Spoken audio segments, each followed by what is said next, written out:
Ladies and gentlemen, coming to you live from the Lucky Dog studio in a hidden location somewhere in the upper Midwest of the United States of America, it's a brother making his own way but with all the wrong opinions.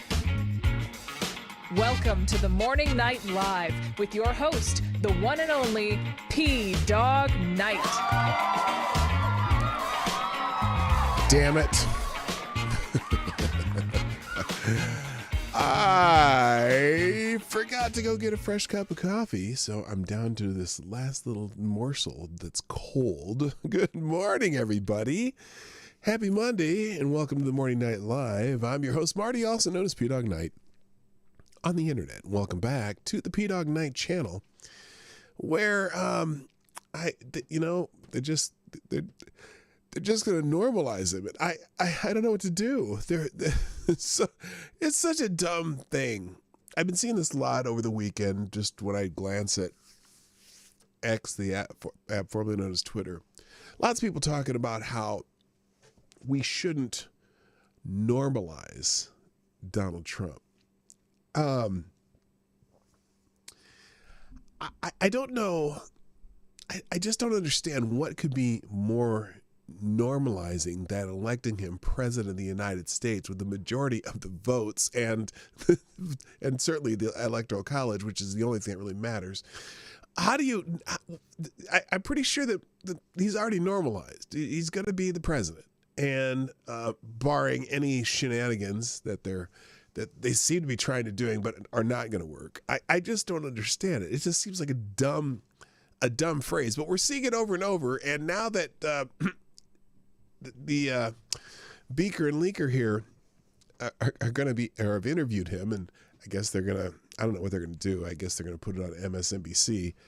I think lots of, well, let's just say a lot of people at NBC are going to lose their Thanksgiving invitation, I think, because, that's because just to go talk to him would be to normalize it. Well, if you're a news organization, why wouldn't you go talk to the president of the United States?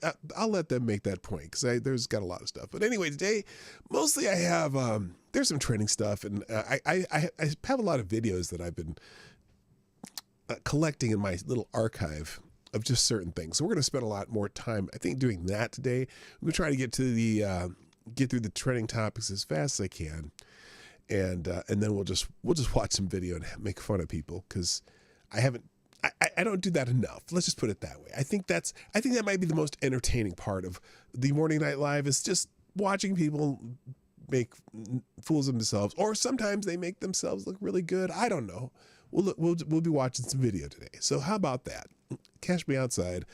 How about that? So anyway, let's start the show by saying hi to everybody like we always do. First in the chat, of course, is Mr. Avocados Diablo, who gets the bell.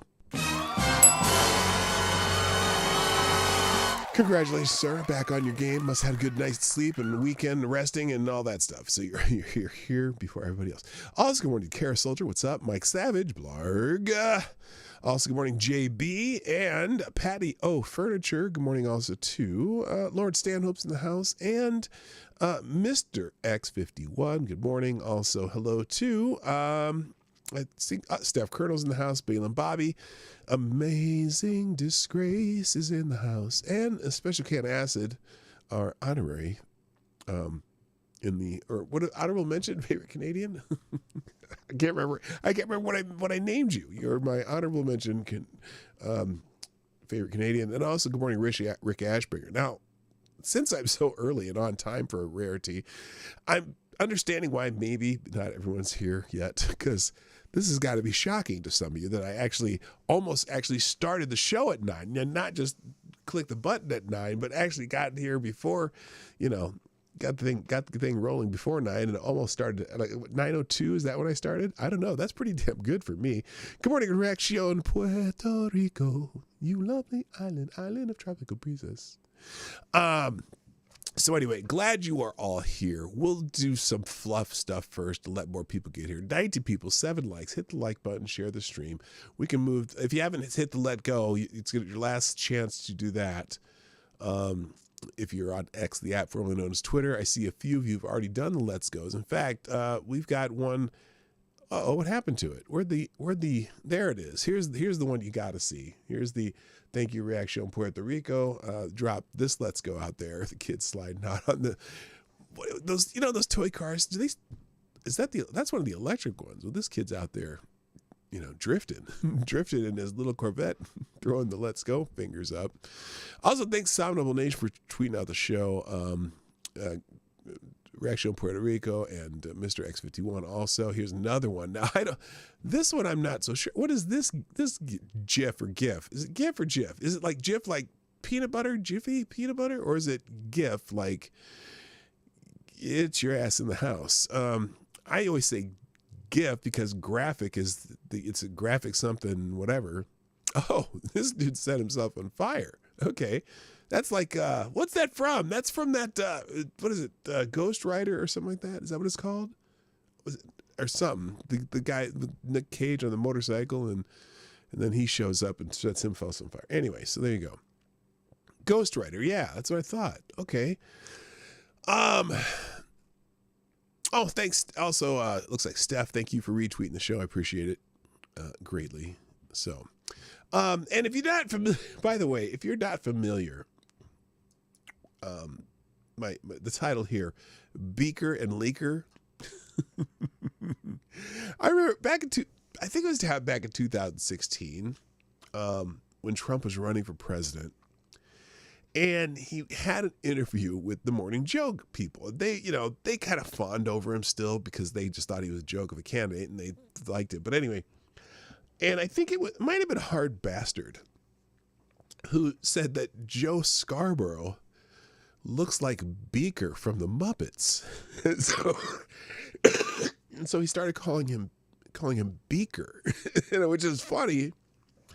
But then and then Donald Trump was talking about how he went to go and visit them at their home or something, and they were doing kind of a behind the scenes interview right after Micah had apparently some cosmetic work done on her face, and her eyes were leaking and bleeding, whatever she was leaking. So he started calling them Beaker and Leaker.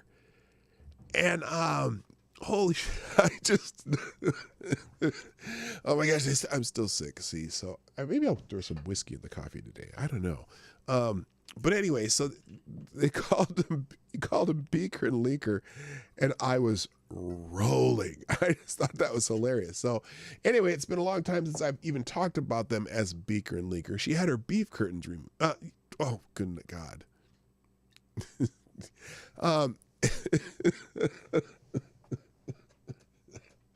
I'm sorry. I can't even say that out loud. Anyway, dropped a little cough syrup in the coffee. Anyway, yeah, Beaker and Leaker. I just thought that was hilarious. So anyway, all right, let's get into the show because got a lot to talk about. Now, sometimes we celebrate a day, sometimes we celebrate whatever, a month or whatever. This week is American Education Week, and so now I got to be careful again. I haven't checked this thread, so I gotta scroll slowly. But somebody here, I don't usually wear hats because I think I look weird in them, but it's hats off to teachers for American Education Week. So we get to wear hats. Well, what do you mean hats off? That's hats on. Hats on, hats off. It's like a new Karate Kid move. Hello, Aaron Meredith, by the way. GDSOB is in the house. Nice to have you show up. Glad you're here. So anyway, this week is American Education Week, which is kind of it's kind of ironic because we might be getting rid of the Department of Education, which probably would be an improvement. But anyway, this week is an American Education Week. Let's take a moment to recognize the incredible efforts of educators, administrators, and to all the public school systems that dedicate themselves to teaching young students. Thank you for all that you do for children's education. Now, I am curious in that thing there that they just said. So they said that. Okay, let me read this again. It says, let's take a moment to recognize the incredible efforts of educators, administrators, and all the public school system who dedicate themselves to teaching young students. Now, wait a minute. Is that the only? Aren't they missing a few pieces there? Like the private school systems, they educate students. That's part of education, right? Don't the people who homeschool, that's education, right?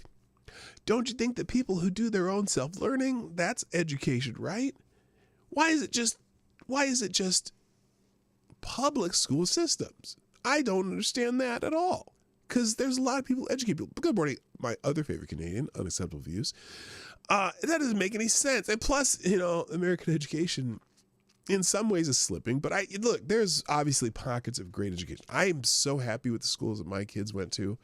I thought they got a great education. Both came out of school prepared for their future, which both of my kids ended up going to college and did very well in college too.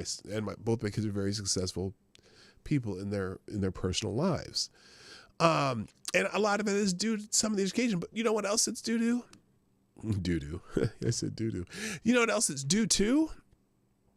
The fact that me and Lady Boomer really gave a shit about our kids' education and tried to make sure that we supplemented it with everything we could. We took them to see things and we got them to do things. We were always reading to them. In fact, we were reading to them before they could even talk. And both of them, had a massive vocabulary before they even got to the school. They were bored the first few years of school because it was, they just weren't. We were in a school system where they weren't challenged. We had changed school systems because of it. But a lot of American education, what they did, another group that they didn't recognize in this post was the parents who give a shit about education. And we volunteered at school, whatever. Amazing Grace says public school is the worst of the bunch. Well, yeah, in some cases it is, but my kids went to public schools, but not every public school is great. Not every public school system is great, but a lot of it is just who cares about their education. It's funny because they say some of the worst schools. You're still going to have some kids in the worst schools in America who are going to come out highly educated because their parents give a shit, and so a lot of it, so much of it has to do with how we see education as a society. If you care about it and you care about it for your kids, you're going to make sure that they do well. That's why a lot of certain cultures that come from other nations, immigrants types, who have the highest value of education and not all the extra stuff, they seem to do the best in school because the parents give a shit about it. So anyway, this is the Greenville County Schools says, as American Education Week 2024 kicks off, Greenville County Schools would like to thank its 12,000 amazing employees. This week we are recognizing our credible teams like the custodial staff at Taylor's Elementary School that students love and adore. Okay, so anyway, so apparently it's American Education Week for public schools, so that's weird. Anyway, so there you go. It's American Education Week. Yay. GDSP says, fun fact, LeBron James Magnet School can't produce one child that can pass a state-mandated math test. Oh my God, that's unfortunate because he spent a shit ton of money on that school. Beautiful facility, but hey, if the kids can't fucking read and do math, then you're failing. And there's a lot of school districts around the country that's failing, and maybe it's due to some of the mandates they get from on high, the top-down approach of the United States Department of Education, which again has only been around since 1980. And since 1980, we went from like first in the world in education to like 40th, and our literacy rate went from 99% to I think it's almost down to 70% of kids who graduate or go through the school systems now are even have a third grade reading level. Or literate. I don't know what their measure of literate is, probably whether or not you can read, right? But yeah, that's not good. And so I think the only thing really the Department of Education does that may have great values is that they've maybe made it easier for schools to handle special needs kids, but there's certainly other ways to do that. You don't need the Department of Education to do that. Maybe HHS could take that over. If you get rid of the Department of Education and let HHS take over those types of things to support schools, and then you don't have a redundancy. I don't know. It doesn't make sense. All right, let's move on from that topic. Next topic is Margaret Thatcher is trending, and it's not because it's her birthday. She certainly didn't die because she's been dead for a while, but for some reason she's trending. And so let's just go into a couple of things. Now here it is. One of them is breaking. Jake Paul has challenged Margaret Thatcher, deceased, to a boxing match after beating Mike Tyson.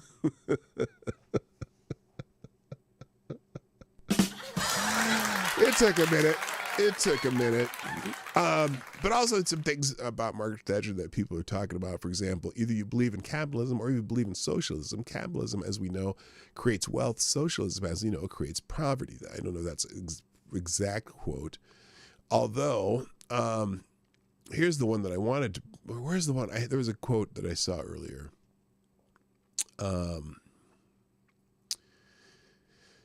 Let's see. Oh, here it is.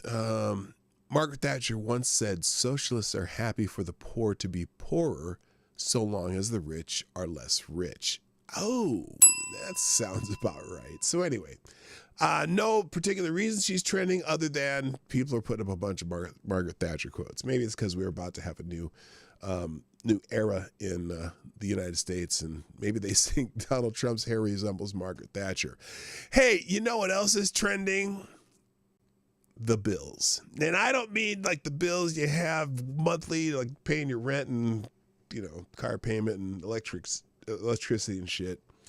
Not any one name bill like Bill Clinton or Bill Gates, not those bills, but the Buffalo Bills. Now, this is not a sports show, but I will acknowledge the Bills' victory over the Chiefs yesterday. The Chiefs, whatever the Chiefs were paying the refs, didn't pay off yesterday. The Buffalo Bills blemished the Kansas City Chiefs' perfect record, and so there will be no undefeated season this year. They beat the Chiefs 30-21 last night. I didn't watch the game. I started to watch it, but then again, I go to bed. So there you go. That's why the Bills are trending. Enough about that. Okay. Oh, but on sports notes, the other thing that's trending, and this is awesome, and I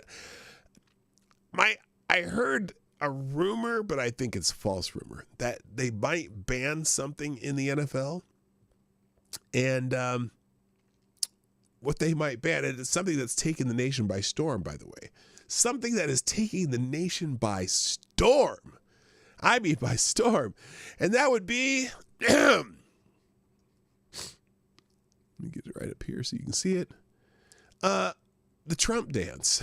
Apparently, a popular NFL touchdown celebration is doing the Trump dance. You know this thing that he does to the YMCA. So anyway, I hope this doesn't. Does it have music? I don't even know. Yeah, it does. It has that YMCA song. But anyway, and also John Jones, the UFC fighter, also did it after he won his match the other night and went down and gave Trump his belt. So here's you got celebrations all doing the Trump dance. And it has people just so mad. It's so funny how you can just piss people off with the simplest of things. The Trump dance is trending, and there you go. Now, and in fact, we're here. Donald Trump, RFK, Elon Musk, and Tulsi Gabbard were together at John Jones' UFC fight the other night. And here is John Jones at the end of the fight. Now they're playing that music again. You gotta turn that music down again. So anyway, there's John Jones. And there they are, Kid Rock, Elon Musk, Donald Trump, I think JFK or RFK Jr. sitting behind them. And then here, what do you say here? Maybe is this music gone? Hang on. Where's the volume thing? There you go. Nope, still got the music on it. Anyway, and John Jones jumped out of the ring and gave Donald Trump his UFC belt. And there's his son's behind him. RFK's back there. Tulsi Gabbard's behind him. They're all at the UFC match. And there's a lot of people pissed off about this too. I'll get to it, I promise. There's definitely, for lack of a better term, tweets about it. And straight white guy at the least. Love to have access to their complaint line. I really would too. It would be hilarious. So anyway, so that's trending. Also, World War III is trending now. This well, first of all, let me tell you what Zelensky said, or at least this article about what Zelensky said after Trump was elected. Okay, now this is Zelensky. Zelensky says Trump's election will hasten the end of the Ukraine-Russian war. Okay, Ukraine President Volodymyr Zelensky said the election of Donald Trump in the United States would likely hasten the end of the war in his country. The Ukrainian leader's remarks were published in an interview with the Public Broadcasting Company of Ukraine on Friday. Quote, "The war will end, but there is no exact date," Zelensky states, admitting certainly with the policies of this team that will now lead the White House, the war will end faster. Now that I don't know if he's saying that's good or bad. This is their approach, their promise to their society, and it is also very important to them. However, Zelensky did signal his government would remain somewhat defiant should Trump attempt to bring them to the table for peace talks with Russia. He emphasized that Ukraine is an independent country. Are they though? Are they? Don't you think they might have? Well, independence kind of not an oxymoron. That's a loaded term, I think. Because basically we've installed the government that there is now anyway. Anyway, if you know the history of Ukraine, you know what I'm talking about. And that the sit and listen approach won't work with his people. On the 2024 campaign trail, President-elect Trump repeatedly stated the need for cessation of hostilities between Ukraine and Russia and a peace deal. For his part, Zelensky traveled to the U.S. in the closing days of the American presidential election and essentially campaigned on behalf of the Democratic Party's nominee, Vice President Kamala Harris. Yeah, maybe not a good idea. Numerous Western leaders have attempted to pressure Trump into continuing U.S. financial and military support for Ukraine despite the country's deteriorating defense capabilities and concerning casualty rate. Former Prime Minister Boris Johnson is one of the loudest voices on that front. Meanwhile, Hungary's Prime Minister Viktor Orban, a close ally of Trump, has stated he believes the president-elect will stop the flow of weapons and money to Ukraine, explaining the war will end because it is obvious that Ukraine cannot stand on its own feet. And that's that's kind of the problem, right? That's the problem. We are, because Ukraine can't stand on its own feet. Basically, we're in a major proxy war. And in fact, and so let's go to this World War III topic now, because this is all relevant here. So, Donald Trump, no, that's a parody account. Hang on. So, the Biden administration has now authorized Ukraine to use American weapons and missile systems to strike into Russia. And I think Putin's already said that if that sort of thing would happen, Russia would consider that an act of war on anyone who helped Ukraine do that. Well, that would be us helping Ukraine do that, right? So here it is. Joe Biden is leading us. And so the idea of World War III is trending. Joe Biden is leading us into nuclear World War III with Russia. Raise your hand if you agree that Biden is a national threat and should be impeached. Well, here's what he did. Here's the post. Biden allows Ukraine to strike Russia with long-range U.S. missiles. With 2 months left in office, the president, for the first time, authorized the Ukrainian military to use a system known as ATACMS, it's ATACMS, to help defend its forces in the Kursk region of Russia. Well, that also gives them the capability to strike within Russia. Good morning, Andrew Thorson, by the way. Yeah, Joe did just walk off into the jungle, too. Yeah, he did that. I don't have any video of that because I forgot to save one of those. But anyway, so... oh,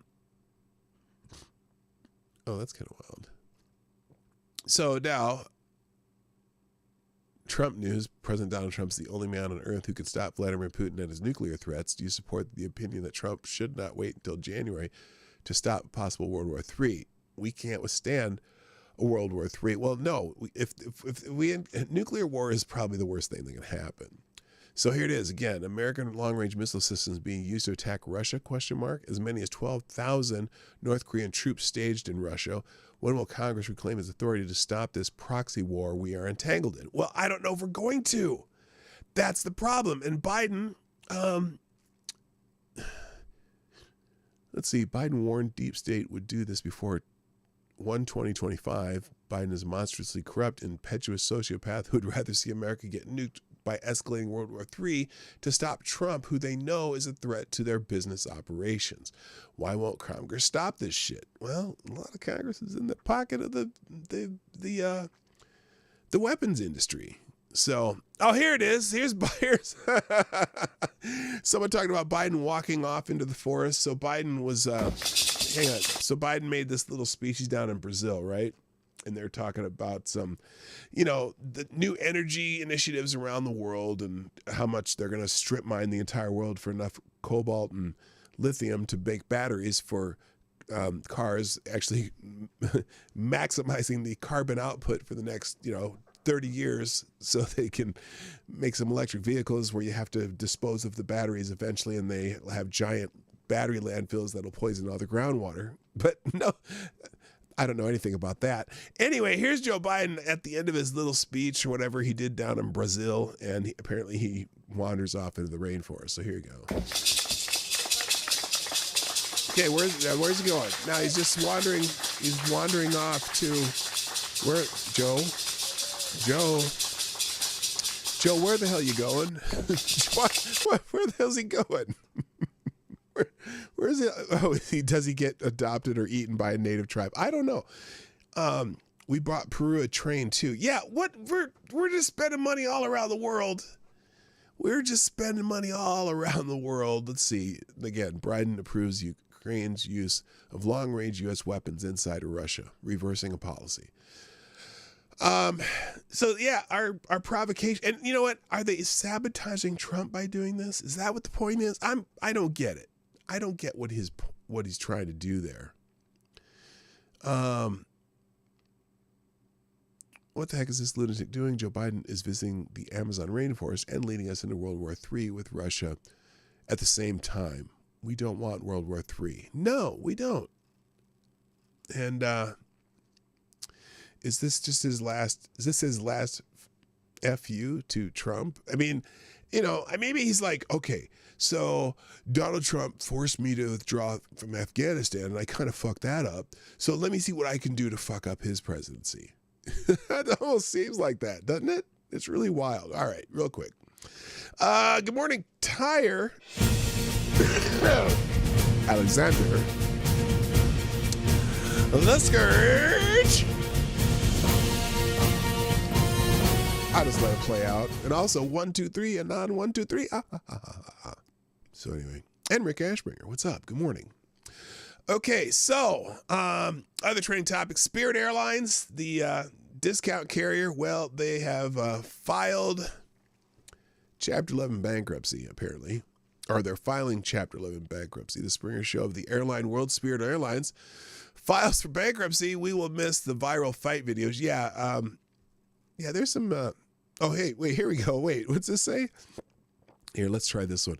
This says, I'm sure other airlines can't wait to bring Spirit Airlines employees onto their teams to increase internal morale and customer satisfaction. Here we go. This is a Spirit Airline. Go suck another dirty dick. Don't play with me.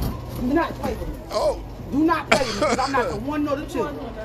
You're not the one or the two. Let's go. You ain't got shit done. Now these are customer service representatives. Mine is always in yours for some reason. No, some reason. It Back always the fuck out of here. Fuck out of here. Fuck out of here before I slap the shit out of You're you. not gonna smack shit. Try me. You think you're fucking up? I'm not Try trying me. to. Try me, Tinsy. I be done drop kicked your ass. Fuck out of here, you dirty bitch. Yes, you are. Fuck out of here. You and your raggedy ass fucking bitch. Fuck out of here. Go suck a dick. Okay. Like I said what I said. That's some customer service right there. Anyway, so another Monday with sloppy Joe Biden as POTUS means more crises for the economy. Spirit Airlines files for bankruptcy. Let's see. Is there a story? Oh, there's a story. Here we go. Here's the New York Post story. Spirit Airlines files for bankruptcy as financial losses pile up and debt payments lose. I thought that weren't they supposed to be being bought out? I want to say by, was it JetBlue or something like that? One of the other discount airlines wanted to buy them out. Spirit Airlines said Monday that it has filed for bankruptcy protection and will attempt to reboot as it struggles to recover from the pandemic caused swoon in travel and a failed attempt to sell the airline to JetBlue. Okay, they failed that. That's what I thought. Spirit, the biggest U.S. budget airline, lost more than $2.5 billion with the B since the start of 2020 and faces looming debt payments totaling more than $1 billion over the next year. Spirit said it expects to operate as normal as it works its way through a prearranged Chapter 11 bankruptcy process and that customers can continue to book and fly without interruption. Shares of Miramar, Florida-based Spirit dropped 25% on Friday after the Wall Street Journal reported that the airline was discussing terms of possible bankruptcy filing with its bond holders. So, that's obviously partially a product of the pandemic. And, it's probably, when you're doing a discount airline, it's got to be tough on your business model when people can't fly anywhere. So good luck to Spirit Airline and their reorganization. Maybe someone will pick it up, maybe Frontier, or they'll figure out the deal with JetBlue or something. I don't know. Also, Operation Warp Speed. Oh, wait, before I do that, let me go back to my notifications here. There's a few more notifications. Some more people to thank here. So other people who've tweeted out the show, thank you, Man Squatch. I appreciate that. C&G also with the drop in Let's Go. Thank you. Or CG. I don't know why I said it that way. LFG. And thanks. I appreciate it. All right. Where was I? I was on... the last one before we get to Beaker and Leaker. Operation Warp Speed is trending, and I'm confused why Donald Trump even wants to bring this up, because this is, I think, is one of his failures from his first term. One of the few failures from his first term was Operation Warp Speed. I don't think he should be spouting off about it. So here, someone has, in fact, this guy has me pegged with this tweet Says, don't get me wrong, I voted for Trump, but he needs to shut up about Operation Warp Speed. It was a massive failure. The Fauci juice and Operation Warp Speed is not his greatest accomplishment. He says, we're coming up on the 5-year anniversary of COVID, and if you recall, under President Trump's leadership, we had incredible public health policies. President Trump's unparalleled creation of Operation Warp Speed was one like we've never seen before, according to Dr. Jeanette Nishwat from Fox News. And look, what happened was Operation, well, here, and Anomaly says it well too, make no mistake, these were the worst health policies in modern history, and Operation Warp Speed was part of the biggest pharmaceutical con job of the century. Donald Trump, his advisors on COVID, I would say fucked him over. I'm sorry. I think Anthony Fauci is one of the biggest pieces of shit in history, at least in American history.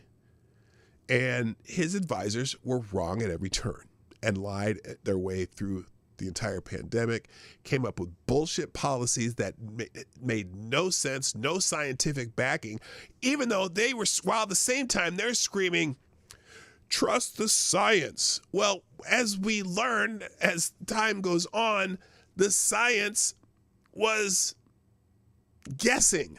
That was their science. We guessed. The 6-foot rule, bullshit. Masks, bullshit. The Fauci juice, mildly effective in older people, but otherwise it caused way more problems for younger people than it should have. The lies about any other alternative treatments that they lied about over and over and over again. And on that note, let me go to one of my videos, because this is I'll give you a good example of the where is it? Here it is.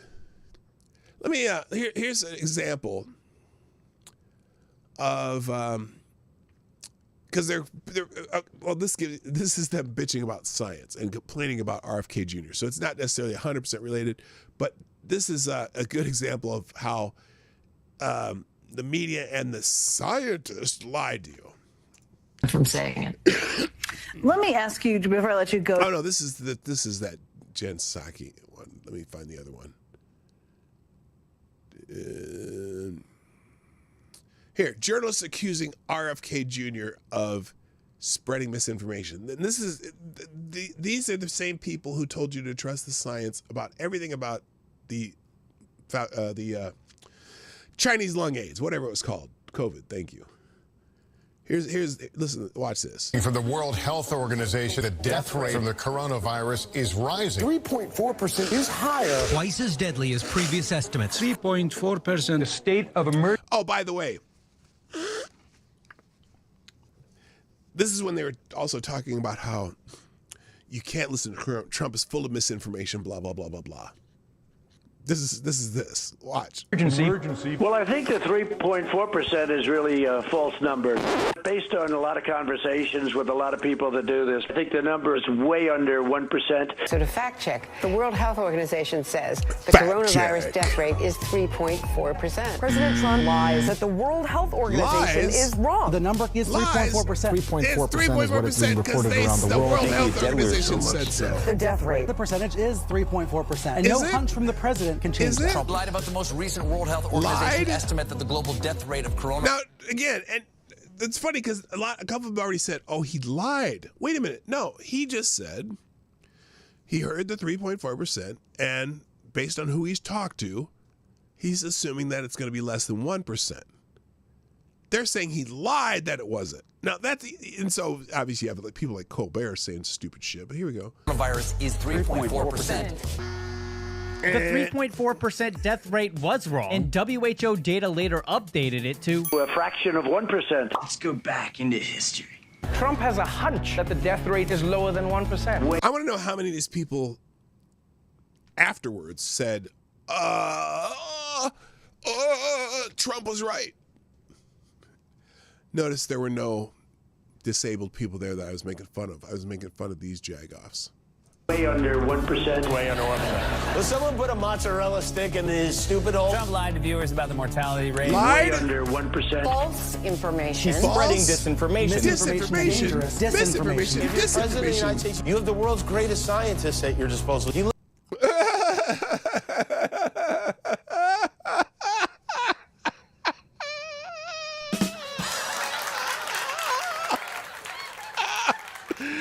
have the world's greatest scientists at your disposal. Okay, keep going. Listen to them. Leading scientists, including Dr. Fauci, wrote in the New England Journal of Medicine that the death rate could be considerably less than 1%.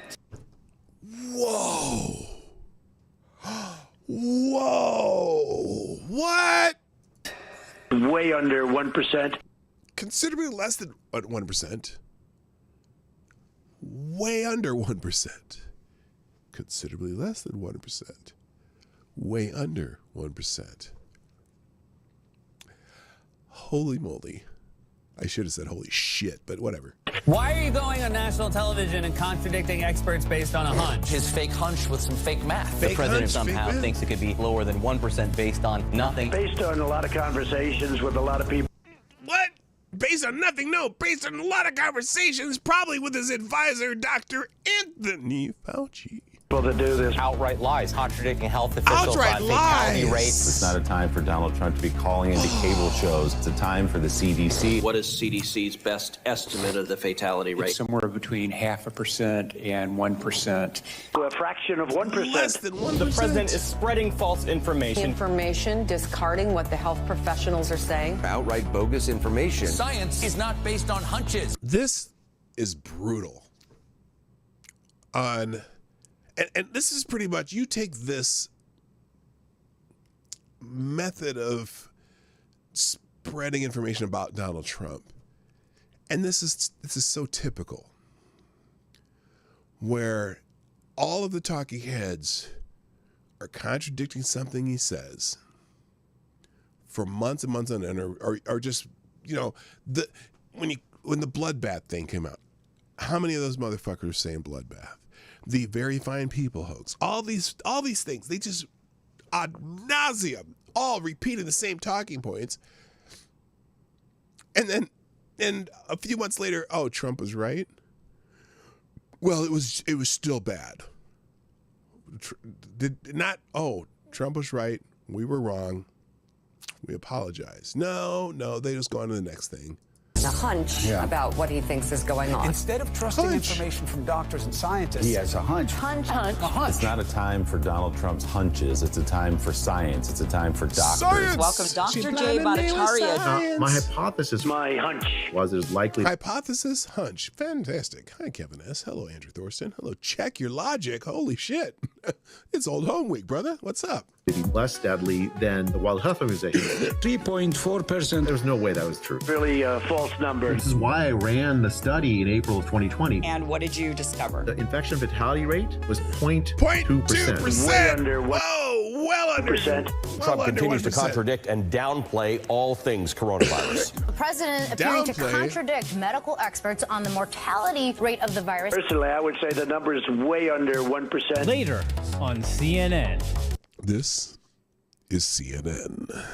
Our estimates are probably pretty inflated. Very high because the easy cases, they don't report to doctors or the hospital in many cases. So initially, WHO released estimates of 3.4%. Really a false number. The true infection fatality rate is likely to be far, far less. Way under 1%. It could be in the range of a seasonal influenza. A fraction of 1%. This is really well done. I like this. I'm gonna keep. It's just my. It's long, but I don't care. It's just so real. Hunch. He is spreading misinformation and disinformation. You can even call it information. An outbreak of sketchy information coming from the president. He's using a hunch instead of listening to the Global Authority on Public Health. Hunch. There's a lot to be concerned about. His hunch. A hunch. Hunches. Just my hunch. His hunch. His hunch. My hunch. Based on a lot. My hunch, my hunch, my hunch, my hunch, my hunch, my little lady hunch. I'm making me some lunch. I like it, lots of bunch. A little Black Eyed Peas break there for you. A lot of conversations with a lot of people. That's not what you want for the American people. Okay, so there you go. Thank you, Orf. You're awesome. I'll have that. I'll have a separate link. I do have a separate link for that video if you want to find that on your own time. So anyway, but yeah, that's so you know, all the health information that Donald Trump was giving you is usually from the people that were his advisors. Where do you think he came up with Operation Warp Speed? Probably, I'm guessing that the pharmaceutical companies who have kickbacks to the people at the National Institute of Health, like Dr. Anthony Fauci and others, probably were pushing Dr. Anthony Fauci to say, hey, you know, we can come up with something really quick and, you know, tell the president we can do it. It will make him look like a fucking hero. And so Donald Trump they found a name to give it to that sounded really cool. And this is one of those things he needs to shut the fuck up about, because I'm not happy. This is one of those areas where I bet most of his voters who voted for him this time probably is like, yeah, you need to shut up about that, because that wouldn't turn out so great. You know, apparently it helped some seniors.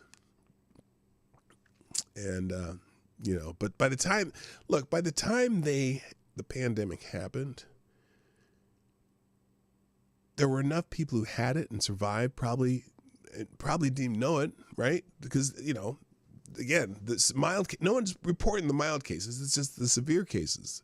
If you just had a slight cough and didn't even know you had COVID, like my wife did before it even had a name, you probably had some sort of natural immunity, natural antibody buildup, and so, of course, the rates it's going to burn itself out at some point. So whether you had the Fauci juice or not, I bet you a lot of people who took the Fauci juice probably had already had it. I had it. What, 1 month before the Fauci juice came out? My doctor said, you're probably all right for a while. Don't worry about it. You don't need to get it right away. And I just stayed pure blood. I got COVID a second time. It was such a mild case. I barely had it, but I had to stay home because I had it. And that's it. Haven't had any problems with it since. I certainly don't have the debilitating issues that a lot of people with the juice have. So anyway, the fact that he's still bragging about Operation Warp Speed is not a good sign. As that person says, waking up to Trump on Morning Joe and taking a victory lap on Warp Speed. So anyway, speaking of Morning Joe, that's one of the big topics today. Beaker and Leaker. It's trending big time because well, first I got to chuckle because it was Brian Stelter, who made a big deal about Donald Trump going on Morning Joe, because some people are mad about Donald Trump going on Morning Joe. So here's the Morning Joe segment talking about Trump coming on to the show. That's an unfortunate freeze frame. That's Mika laughing every time Joe Scarborough drops his pants. Oh, that's okay. We'll do this, I guess. Anyway, here we go. Over the past week, Joe and I have heard from so many people, from political leaders to regular citizens, deeply dismayed. Regular citizens. Wow. You mean you wandered down amongst the downtrodden, the unworthy, and listened to them too? I'm sure. By several of President-elect Trump's cabinet selections, and they are scared. Oh, they're scared. And who's scaring them? You know, I have a relative who watches nothing but MSNBC all day. And they're scaring the shit out of people by telling you how Trump's going to just destroy the world. He's going to take away all the Medicare and Social Security, and he's going to take away food out of kids' mouths, and he's going to stop watering the flower beds at the national parks, and he's gonna burn down your shithole neighborhood, and then just laugh at him. Hello, woodcutter. It's just just nonstop bitching about his cabinet. People talking about retribution, just everything that can be terrible and awful. I mean, basically, they're calling him the guy with the funny mustache. And this is going to be just like the guy with the funny mustache. He's going to be a dictator. He's going to tear apart all the foundations of the United States government, which wouldn't be so bad. And you're all going to be going to concentration camps if you're not, a white male. You're fucking a white male! So anyway, here's Beaker and Leaker. Last Thursday, we expressed our own concerns on this broadcast and even said we would appreciate the opportunity to speak with the president-elect himself. On Friday, we were given the opportunity to do just that. How about you? Now, it's interesting. During this election season,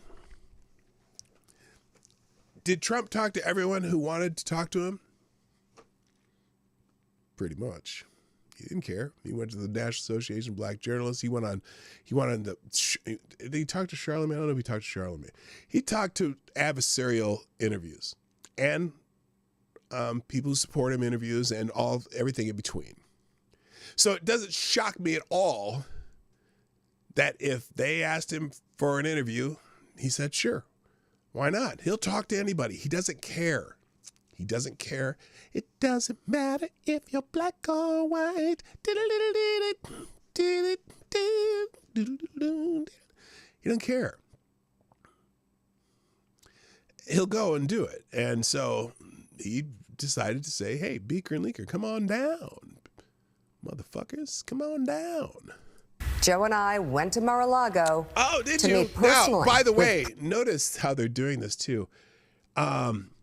They feel like they need to justify this.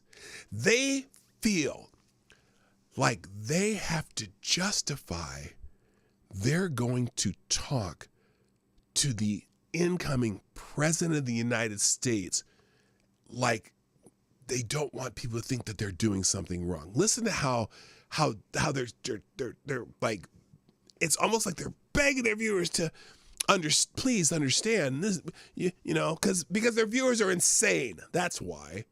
President-elect Trump, it was the first time we have seen him in 7 years. Oh, yeah, see, we have not cheated on you in 7 years. It's the first time we've seen him in 7 years. This is the first time. It's the only time because he's the president-elect now. We have not been cheating on you. And we're not cheating on you now. We're just doing our job. Now, we talked about a lot of issues, including abortion, mass deportation, threats of political retribution against political opponents. Wait, you mean he didn't just yell and scream at you the whole time? You talked about some shit? Oh, that's not special. And media outlets. We talked about that a good bit. And it's going to come as no surprise to anybody who watches this show, has watched it over the past year or over the past decade, that we didn't see eye to eye on a lot of issues. Oh, you weren't as chummy as you were the last time, like back during the 2016 campaign when you could still laugh and joke with him because you didn't think he was going to win anyways. So you didn't really give a fuck. And oh, wait a minute. Are you normalizing him? Oh, that's the biggest complaint about this whole thing, by the way. And we told him so. What we did agree on was to restart communications. My father often spoke with world leaders with whom he and the United States profoundly disagreed. That's a task shared by reporters and commentators alike. We had not spoken to President Trump since March of 2020, other than a personal... Well, that seems to be, let's see, March of 2020. Oh, that was before the election in 2020. They haven't spoken to Trump since March 2020. So that was during the COVID pandemic. Is that wild? They didn't talk to the president of the United States, a news network, A news network did not talk to the President of the United States during his entire last campaign, during COVID, nothing. That's insane. So basically Trump got no time where you are, because you were accused of helping his campaign by normalizing him in 2016. So you were very careful not to normalize him during the 2020 campaign, but now that he's the president-elect, now you're going to do it again, right? Beaker does the gagging, Leaker does the cupping. Oh my God. Oh my God. Let's not do that.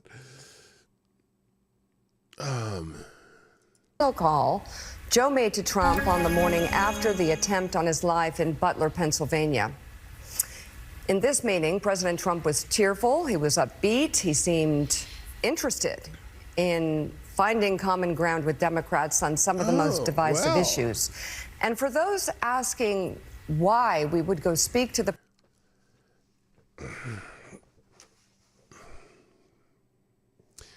if you're asking why they would go speak to the incoming president of the United States, you're insane. Why? Because they're news people on a news channel, and the president is always news. Is that what she said here? I'm not sure. President-elect during such fraught times, especially between us. I guess I would ask... Fraught times between us? You're the ones who are fraught. Most of us aren't. Just FYI. Back, why wouldn't we?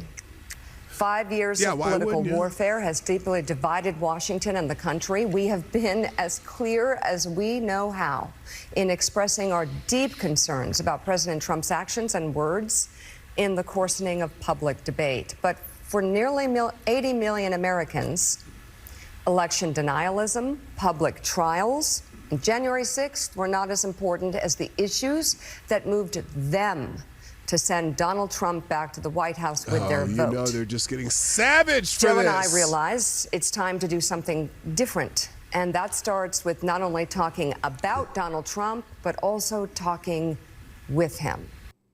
Oh, I can't believe it. I can't believe that you're talking with him. I believe you're talking with a Nazi. What's funny is that is the reaction of some people.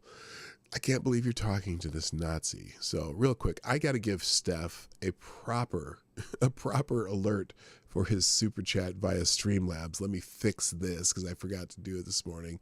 Alert box, there we go. Because I wanted to make sure that that everybody knows that. Sorry, I'm still a little frog in my throat here. That Steph Colonel, wait, first of all, let's just do this right now. Thank you, Steph Colonel, by the way, dropping a tray in the tip jar, who says MSNBC is on the chopping block. Mika and Joe got to get low. Yeah.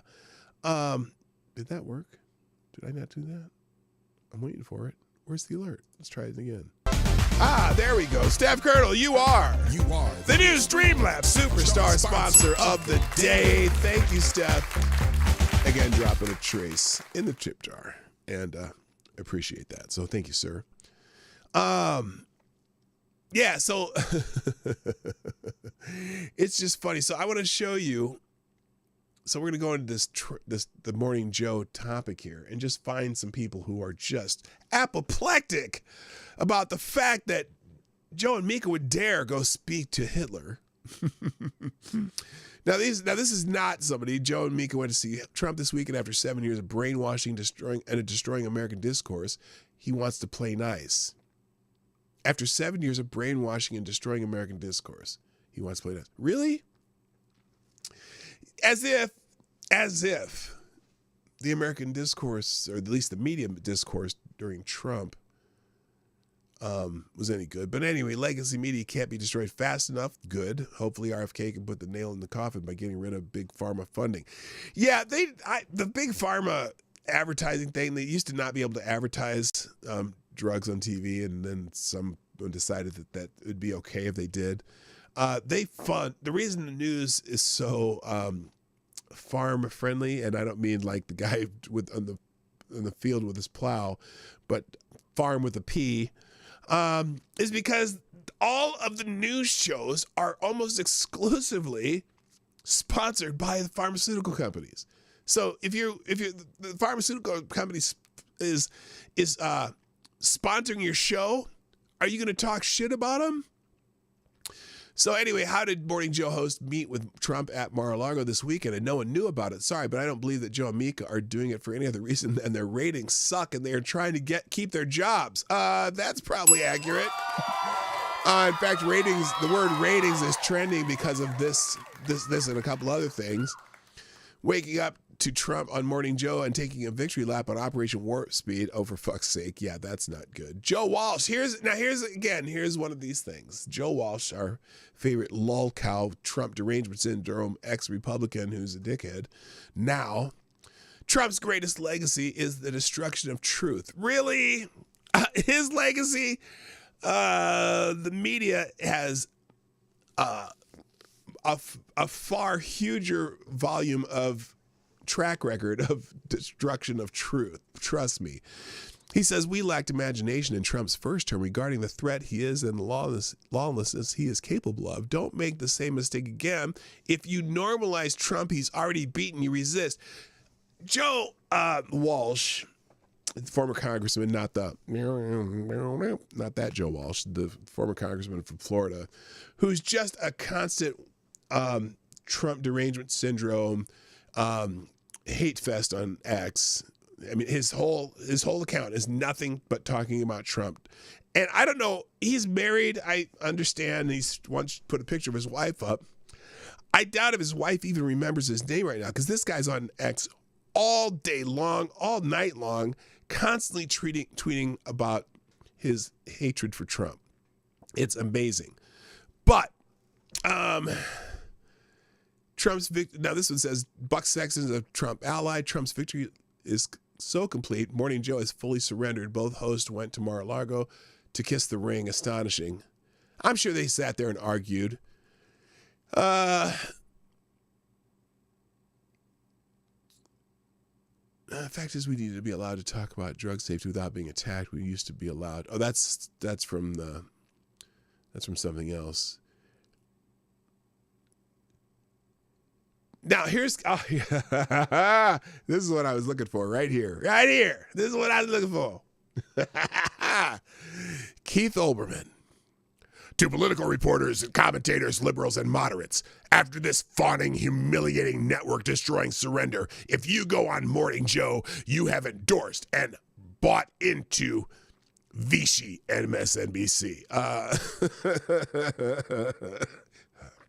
Poor Keith. Poor Keith Olbermann. I almost feel bad for him that this lunatic is going to have an aneurysm. I want to see the interview, though. I don't know if they've shown the interview yet. Oh, here we go. What's this?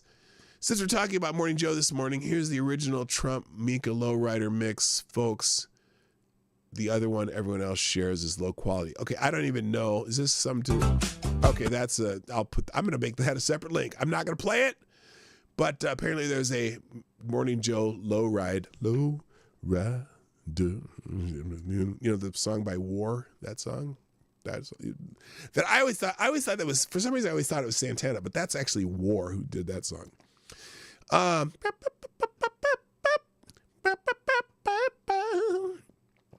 don't think they've shown the interview yet.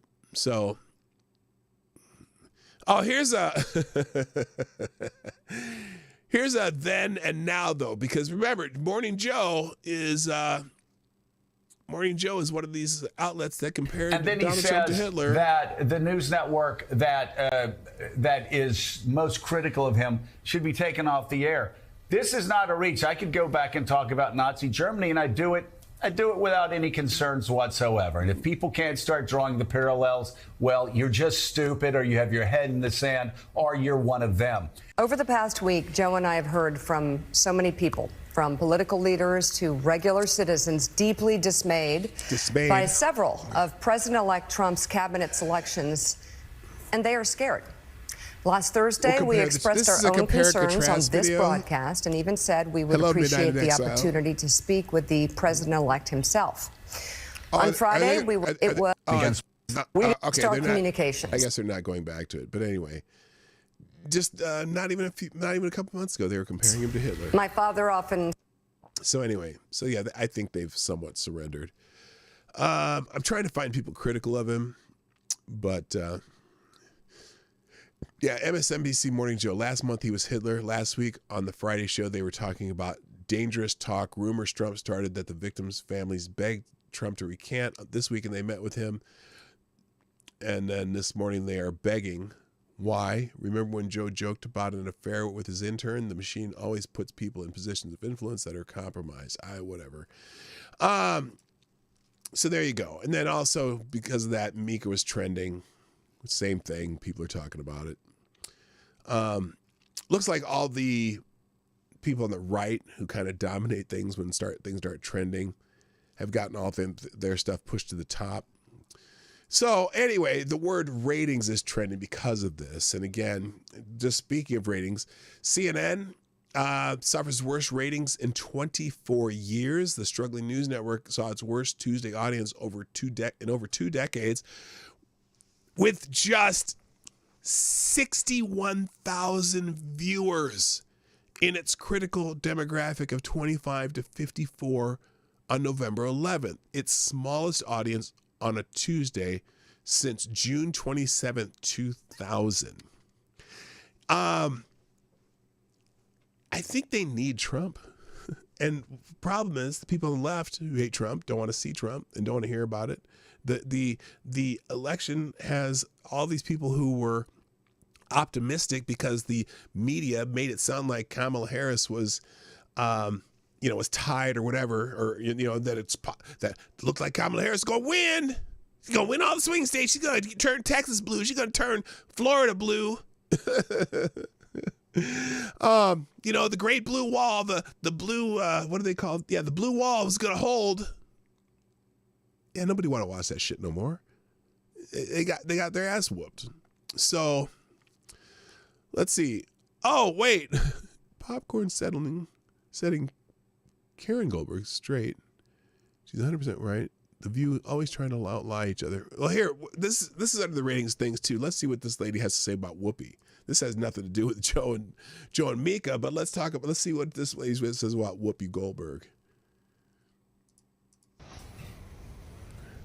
Karen, a.k.a. Whoopi Goldberg, made a statement saying that a bakery in New York City did not want to make her birthday desserts because they didn't agree with her. Oh, yeah. So she tried to pull a Jussie and saying that some bakery wouldn't make her a birthday cake because melanin or some shit. Here's this woman talking about that. Political views. Now, the owner of the baker came out and said that is not true. They said that they explained to Karen that their oven had gone out and that they may not be able to get her birthday desserts to her on time. But of course, this didn't stop Whoopi Goldberg from continuing to spread that lie. She actually doubled down on it and said that, it's funny because they couldn't make my desserts for me, but when someone else called, they was able to make the desserts for them, so we were still able to get the desserts. Stop.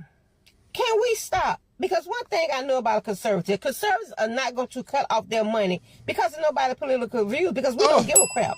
That's the thing that the Democrats do. The Democrats will refuse you service if you're a Trump supporter, a MAGA supporter, Republican, or whatever. They will refuse service to you. But conservatives don't do that because conservatives know the bottom line is to make your money to take care of you and your family. But of course, people like Whoopi Goldberg, they're going to always be professional victims.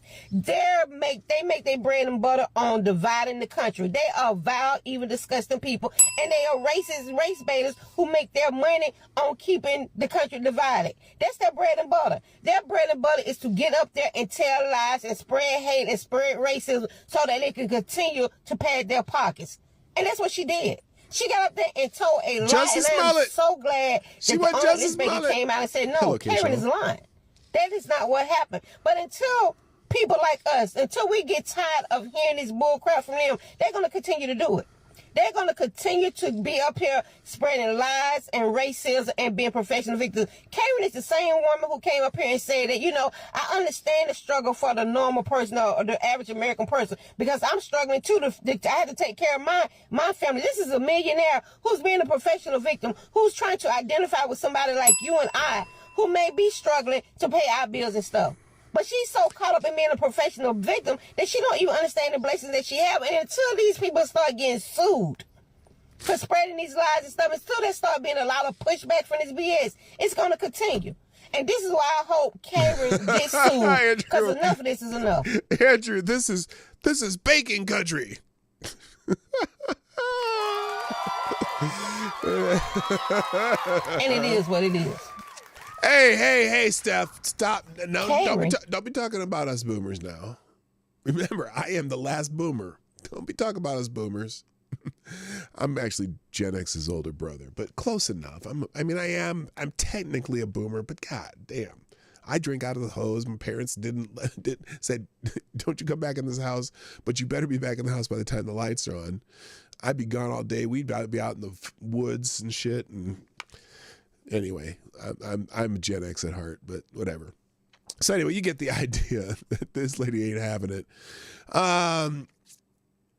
Let's see. Oh, and Adam Schiff was on CNN recently. And this motherfucker's still complaining about Russian collusion. Now, Scott Adams says, I wonder how this got on TV. Was it something like CNN management, our ratings are way down because no one trusts our news to be real. What should we do? Tapper, I've got an idea. Let's invite Adam Schiff to lie about Russian collusion. That's always popular. So this is the pencil-necked one on This is CNN. Here's Adam Shit. Obviously, he is bringing a group of people to disrupt. I mean, that is what Speaker Johnson said. One-hit wonder, Adam Shit. I'm wondering about how much anybody in Washington is being introspective at all about why there is this kind of opening for disruptors, if not necessarily these individuals. Because you were censured in the House last year. It's funny because for, in their view, holding positions. I think Jake just threw him some shade right there. Listen to Jake again. Why? Listen to this question, and I don't think Adam Schiff realizes he's getting a size 11 up his ass right now. Listen to this. Anybody in Washington, Speaker Johnson said. Here it is. And I'm wondering about how much anybody in Washington is being introspective at all about why there is this kind of opening for disruptors, if not necessarily these individuals. He's talking straight to Adam Schiff. Why isn't anybody being introspective about why this shift has happened? Talking to one of the people who has no introspection whatsoever. It's a backhanded you dumb fuck to me. That's what I think. Individuals. You were censured in the House last year for their view, holding positions of power during the Trump presidency as chairman of the House Intelligence Committee. And according to them, quote, abusing this trust by saying there was evidence of collusion. Which there wasn't. He lied. He said he had, in fact, he in particular, I have undisputable evidence of Russia, the Trump campaign colluding with Russia. Where was it? He never brought it out. Between Trump's campaign and Russia. And I wonder if you are feeling at all introspective at all about. No, he's not. That was according to the Mueller report and according to your Republican colleagues an overstatement. And I wonder if you think in any way you help set the table for these disruptors. He's not going to have any introspection. It wasn't an overstatement. No introspection whatsoever. It wasn't his first thing out of his mouth. It wasn't an overstatement. There is evidence. You mean the Steele dossier was true and real and, undisputable? You mean that document that Hillary Clinton and the Democratic Party paid for and got from a foreign spy who colluded with the Russians to make up some bullshit? That you were not introspective about that at all, Adam? Of collusion, the Trump campaign manager was meeting with Russian intelligence and giving them internal polling data, just to give you one example. And let's say that that's true. polling data? What does that have to do with anything? You think those Facebook ads were so micro-targeted that they got just enough people to change their votes? Is that what you think, Adam? You fucking moron. The Mueller report sets all this out. It does say, quote, the investigation did not establish that members of the Trump campaign conspired or coordinated with the Russian government in its election interference activities, which doesn't mean that he didn't, that there weren't meetings, but they didn't find evidence. Mueller says that too. He says the fact that we didn't find proof beyond a reasonable doubt doesn't mean there wasn't evidence of conspiracy or coordination. So you're not introspective whatsoever. But look, that's not what people were voting on. People were voting on, is this guy going to improve the economy? Is he going to address inflation? And we didn't persuade the American people that we had a better answer to that question, that we had a better you didn't have any answer for that program, question. agenda, plan. And more More than of that, the same was your answer. I think we failed to persuade the American people that in the voters' point of view, hey, that party, that candidate understands people like me. All right, so that didn't seem to be any introspection. All right, I'm going to move on here. Let's see. The other, 60 Minutes. The opening of 60 Minutes was clearly just a Republican hate fest. And Scott Pelley, who's absolutely hates Republicans, apparently. I'm not going to play it because they're very touchy about what you put on their channel, but I'm going to put this in the links. You got to watch this opening. It's disgusting as far as I'm concerned. A couple comments on it. Tim Young, no Republican should ever do an interview with CBS News again. 60 Minutes, who edited the interview with Kamala to try to make her look better, hates Trump, and they aren't hiding it in this leftist trash propaganda piece, which is the beginning of it is in this link here. A couple of people are saying this too. This is exactly why we rebuffed 60 Minutes for an interview during the campaign. Their disgusting, biased, unhinged reporting are out of touch with everyday Americans who voted for President Trump. So I encourage you to watch it again. I'm not going to play it here. Also links, apparently Mitch McConnell's in the links in the trending topics again, and not because of this freeze, because that was a while back, but apparently Mitch McConnell has said that there will be no recess appointments if Donald Trump's nominations to various posts are not approved by the Senate. Now, normally what happens, and Mitch did this to Donald Trump last time, when Mitch McConnell was the Senate Majority Leader, when Donald Trump became president, and he did it to Obama too. What he did is Mitch McConnell would never close a session of the Senate. All he would do was, daily you'd adjourn the Senate. They'd go into recess for an X amount of time when they're off, and then they'd come back and they'd re-adjourn the Senate, right? Mitch McConnell would I don't know what you call it, just put a pause. He would not recess. And so that the presidents could not do recess appointments of some of their people that they were trying to get pushed through. Well, someone said, breaking Senator Mitch McConnell has just sent a message to President-elect Trump regarding his cabinet picks via the New Yorker, saying there will be no recess appointments.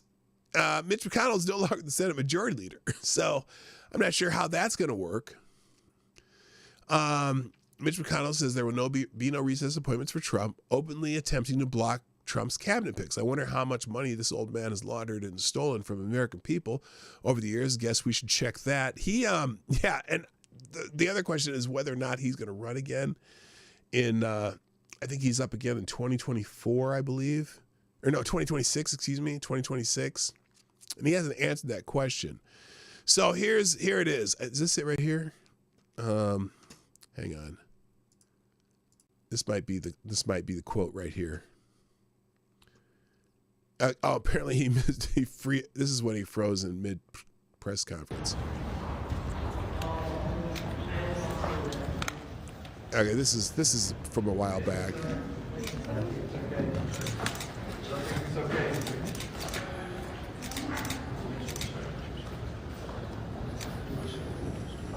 He's just pretending to be a statue.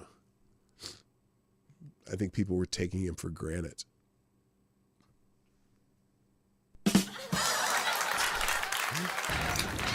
So anyway, they escorted him away after he froze in another press conference. But so anyway, a lot of people are saying, who thinks that? Here's a post. here's a poll for today. Let me do a quick poll in the chat. Start a poll. There we go. Is Mitch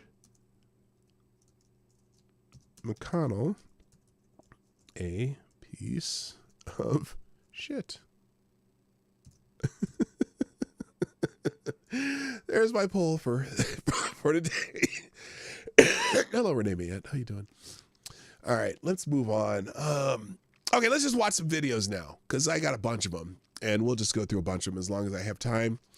And they're in a random order, so we'll just watch them one at a time. This young lady, let's see what this says. The reason you can't explain low voter turnout is because you guys refuse to even question that maybe, just maybe, the 2020 election was not as free and fair as you motherfuckers thought it would be. So here's this is a long one. I don't know if I'm going to watch this whole thing. We knew it was coming, right? Where liberals were going to start screaming about how they needed to investigate the election. Yeah. Oh, election you remember denial? One of the laws that was passed in Michigan? This is about election denial. Where the winner was the winner, there would be no recounts, you can't investigate the election. Did you know that Jocelyn Benson went undercover and decided to switch that law around again, breaking election law, because Donald Trump won? They thought Harris was going to take Michigan. They were fully convinced, and she didn't. Okay. Then they go ahead and change the laws. Okay. Seems the Democrat way. It's how they work, right? But you have a lot of liberals going on here, going on X, going on all social media platforms, and just absolutely just befuddled, beside themselves. They can't figure it out. They do not know at all whatsoever how Donald Trump won this election. They can't understand how he flipped every single swing state to red. They don't get it. I'm here to help. Oh, well, let's help, now, help while us there may out. be some conservatives that say, no, it was free and fair, I'm one of the ones that say, go ahead and do it. Do it. I do too. Because not only are you going to be sadly disappointed, but you're also going to realize that even in the face of losing, they're still going to cheat. What? You ignore all of the counties that had lawyers deployed all over this country. What? You ignore the fact that we didn't have that in 2020. You ignore the fact that we didn't have mass mail-in ballots in 2024 like we did in 2020. Good. You ignore the fact that the same machines that you said don't connect to the internet in 2020, even though they were connected to in a live Senate hearing in Georgia, which can be easily found on the fucking internet, that y'all continue to ignore. But now, they can connect to the internet because of Elon Musk and Starlink. Oh, this is an election denier. I gotcha. Here's what I think though. Here's what I think should happen. I think they should do a forensic audit on the difference between the 2024 election and the 2020 election. I absolutely support a forensic audit to try to figure out where all those votes went in 2020 to 2024. Where all those votes came from in 2020. That's what we need to do. We need to figure out why there were so many more votes in 2020. Oh, do it. Do it. These are the same machines that were used in 2020. We told you 2020 was a statistical anomaly and it didn't make any sense. Yes. Then we went into the voter record and we showed you that there were more ballots that were sent out and counted than there were voters registered in the country in 2020. You guys said no, that it was the most free and fair election. Free and fair. In order to investigate 2024, you have to go back to 2020. Yes, baby. So do it. Yes. Go down that fucking rabbit hole. Investigate 2020. Fuck because not only are you going to realize that you motherfuckers have been played, you guys are openly red-pilling yourselves. Whether you guys realize it or not. In order for you to investigate where all the votes went, you have to see where they were in the first place. Tell them, girl. And that's going to put your guys' heads on a fucking whirlwind. Go ahead. Do it. Investigate it. We fucking want you to. Because you can't go into one and say, oh, it's not compared to 2020 without looking into 2020. And thankfully for you, there's a woman in Colorado who's currently serving prison time because she has a copy of the record machine in Colorado. So you can go ahead and go ask her for all of her information, or anybody who accepted and received a FOIA request that you said were conspiracy theorists. All right, you get the gist. All right, because I want to get through more videos, and this one goes on for another. Well, only go, 18 seconds. We can do another 18 seconds. Here we go. Now you're gonna have to take that into account. Do it. Please do it. Film your reaction while you do it. Go ahead, I want girl. to see it. I want to see you guys have a coming to Jesus moment with reality. Right on. And it's gonna hit you like a fucking truck. All right, I'm gonna leave that there. All right, next, who do we have here? This is a remember when. We're gonna talk about joy, and this has music in it. You know what? Fuck it. We're just gonna do it. We're gonna do it. Remember when the Joyful Warriors tried the weird attack, and when it didn't work, and they went back to Hitler thing? It's wild how the memo gets sent out, and all these frauds immediately start parroting the same talking points. This is a video about talking points and that they were using. So this is an anthology by the wonderful Grabian. Some of what he and his running mate are saying, well, it's just plain weird. Weird, huh? These guys are just weird. That's who they are. As weird and creepy as J.D. Vance. Super weird idea from J.D. Vance. Yeah, it's quite weird. They're just plain weird. Just plain weird. Just plain weird. That stuff is weird. They come across weird, and then they start being weird. Yeah, they're weird. Being a really weird. He's such a weirdo. Donald Trump and his weirdo running mate are weird. Deeply and profoundly weird. They are weird. These Republicans just being weird. It's just weird. Oh, wait a minute. David fucking Harvard Hogg calling anybody weird. Why? This motherfucker has milked the death of his classmates for 8 years now. Fuck this motherfucker. There's a bell for your ass. Weird. Republican weirdness goes even deeper. He said a lot of things that are weird, a weird style that he brings, weird policies. Let's start with the weird thing, because it is a thing. Just plain weird. What was weird was his talking about Diet Mountain Dew. Who drinks Diet Mountain? Who drinks Diet Mountain Dew? It's been on the shelves for years. It must be somebody drinking, or they stopped selling that shit. Who drinks Diet Mountain Dew? You dumb motherfucker. Mountain Dew. You ever seen the guy laugh? That seems very weird to me. Do you see the face that you're making right now, Governor Walz? That's pretty fucking weird. You talk about weird. Holy shit, you're a weird motherfucker. Me that an adult can go through 6.5 years of being in the public eye. If he has laughed, it's at someone. Not. Oh, he's talking about Donald Trump. Donald Trump laughs all the time. Donald Trump smiles all the time. Donald Trump hugs people all the time. Donald Trump is very warm to people in person. He's very personable. He listens to people. What the fuck are you talking about, Walls? With someone. That is weird behavior. Weird and cultish. These are weird people on the other side. He kind of doubled down on his weird ideas. I think weird is probably generous. Simply weird. These guys are just plain weird. Vance as weird? You know, as the campaign said, weird. It really is just plain weird. J.D. Vance, plain weird. No, I don't know how else you could read it. Weird. It is kind of weird. We're not afraid of weird people. The other side, they're just weird. Why are you being so weird? Vance has done something more extreme, more weird. No matter what kind of weird stuff they keep saying. Trump and Vance are just weird, in addition to being dangerous to democracy. That's the weird part that's the most engaging. Whom he addressed as my beautiful Christians, which was super weird. Weird tech bro, J.D. Vance. He's a weird guy. J.D. Vance, uneasy and sort of weird. Frankly, for lack of a better word, that he's weird. Sarcastic remarks that aren't even funny, and he kind of shows that he can't really deliver a one-liner. So, Sam, weird is the word here in terms of initial impressions from Vance so there you go. To the American public. The media jumping onto a bandwagon on one word. That worked out for him. That was great. They sure fucked him up, didn't they? And then you got the debate with him and Walz, and the classic when J.D. Vance did this, gave that look. Who was weird in that debate? After all when they got in that debate, and everyone's like, just sees them in person for the first time, and like, wait a minute, which one of these guys is supposed to be weird? Because it certainly was Tim Walz. Good morning, Selected Boy. Yeah, boy. So yeah, there you go. Next one is, and this is the one Former Health and Human Services Secretary, what was her name, Kathleen Sebelius or whatever, under the Obama administration, is talking to Jen Psaki, not to be confused with the warm liquor from Japan. And again, they're talking about Robert F. Kennedy Jr. becoming Health and Human Services chair, or whatever they call it, the secretary. And there's some interesting points in here. I've already seen this one, but there's some interesting points to talk about. So here we go. From saying it. Let me ask you, before I let you go, just about, because you referenced this, the part. By the way, again, well, I'll do it when she gets to it, but she says some things that you go, oh, wait, what? What?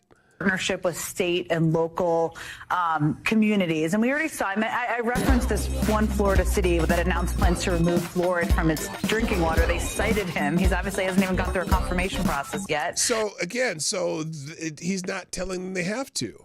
Did he? Clearly, they, did you do that twice, Tyre? Well, here, let's do this real quick. Thank you, Tyre. Necromancer Tyre says, whoa, I can tell you where all the votes from 2020 went. We went NAGS, N-A-G-S, Necromancer of America Guild, went on strike, so we refused to contact the dead for their votes. Kind of funny how our strike ended November 6th at midnight when Trump was confirmed. So there you go. Thank you, Tyre Alexander, for sponsoring the show. And then I think it looks like you did it twice. If you didn't mean to, or if it is twice, I can certainly refund that second one if you did it twice by accident. So there you go. So anyway, they make some points in here, and then they're like, oh, but he's going to be a dictator and make you do this. Local health departments only follow recommendations as they choose. Now, he can make whatever fucking recommendations they want, and all you liberal state motherfuckers don't have to listen to it. But anyway, here you go. What power, how should people understand what power he or someone in this job has to kind of pressure less receptive state and local officials to go along with these reforms? Is this a place that you have concern in terms of the impact that he could have in this role? You mean like the CDC did with under COVID? And the whole country fucking shut down? And then finally some of the states said, y'all are stupid. We're not doing this anymore. You bet. A lot of what is done in public health is voluntary. Let's start there. The Centers for Disease Control and Prevention has employees throughout the United States who work closely with local health officials. They put out a voluntary recommendation about what childhood vaccinations are recommended. What about fluoride in water? And then cities and states adopt their own menu of those recommendations. So here's how it's going to be different during the Trump administration, though, because the Trump administration is very much like the guy with the funny mustache, is that when R.F. Kennedy Jr. makes a recommendation, they're going to send out a special division of the military, the super soldiers, also known as the SS, and they're going to go into every city in America and make sure that their health department does whatever the president and his second, third, whatever, fourth in command says, so that everyone, all the children die. That's what they're going to do, because they're going to send out their stormtroopers to make sure you do whatever they tell you, and if you do not comply, you'll be shot on sight. That's how it's going to work. Again, sitting over CDC, correcting or trying to actually harness the communications from CDC, make them in correspondence with what he believes, putting up fake science against real science. Did she just say putting up fake science against real science? This sounds wildly familiar. Like, you mean like the 6-foot rule? You mean like paper masks, cloth masks, wearing masks on kids? Fake science? You mean like kids not being able to go to school? That sound, again, wildly familiar. That sounds so... In fact, I think this chick with the red hair, wasn't she part of the Biden-Harris administration, pushing out their information, disinformation, misinformation? I don't know, some shit. Oh my God. So if he puts out it's science, it's not science. You mean the science behind, for example, seed oils and shit. And saying to people, just make up your own minds, I think could lead to disaster. Well, isn't that what they're doing? They say they're doing that, but the local health departments only do recommendations. They're not mandated on doing anything that the National Institute of Health or any of these other places do. They're not mandated, except during COVID. Oh, shit. I accidentally backed that up too far. Yeah. I think could lead to disaster. Public health, a major tenet is clear and factual communication over. Yeah. Oh, how about the food pyramid? Remember that too? Remember now all of a sudden they say, oh, well, you know, that food pyramid we came up with. Well, that was just all the giant corporations that produce food after they come from the farmer. And we made that shit up so they could sell more of the food we wanted to sell. That food pyramid is shit now. But yeah, there's never ever been any disinformation. Remember when cigarettes used to be healthy for you? They used to be good for you. Remember, cigarettes are good for you until the tobacco companies were making too much money. You don't like people who make too much money, so then they had to be bad for you. But whatever, you know, that's never happened before. And over again, we saw during COVID, Jen, what happens when the president, Donald Trump, would contradict science from the podium. Really? Contradict science from the podium? Wait till you hear the next. Listen to this carefully. Listen to this next line, though. Listen to what she says about him contradicting science from the podium and see if she says anything that might be, what do you call it? Disinformation? Undercut vaccine enthusiasm, say that maybe drinking bleach or various kinds of remedies that were used in veterinary animals should be used in human beings. Oh my God! Even Jen's got her eyes back like, oh my God, I can't believe you fucking said that. Look at Jen's eyes. Jen's like, what? We're gonna get savage for this. First of all, Donald Trump pushed Operation Warp Speed vaccinations, right?